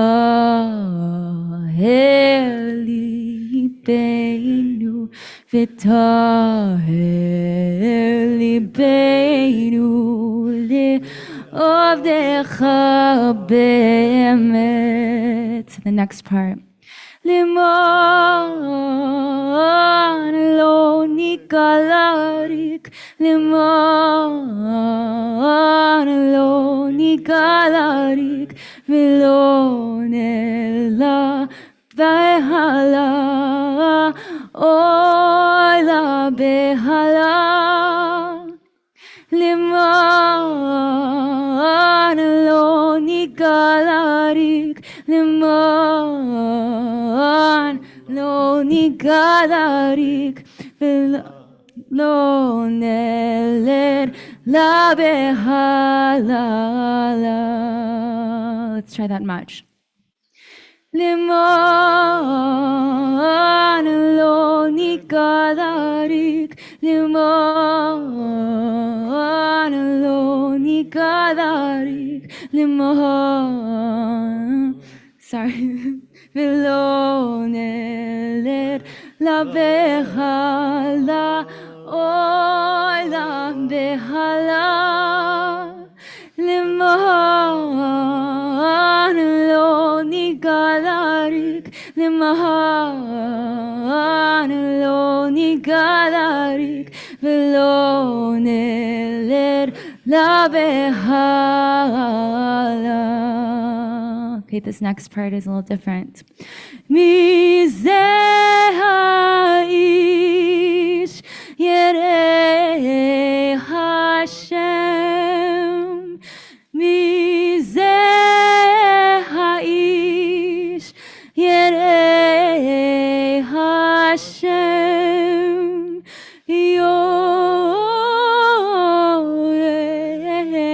Yoreinu, yoreinu, yoreinu b'derech yivchar, b'derech yivchar. Mizeh ha'ish yerei Hashem. Mizeh ha'ish yerei Hashem. Yoreinu,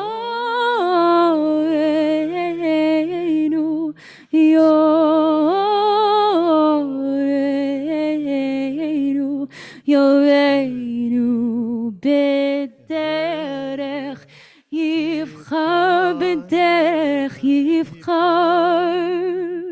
Yoreinu, yoreinu,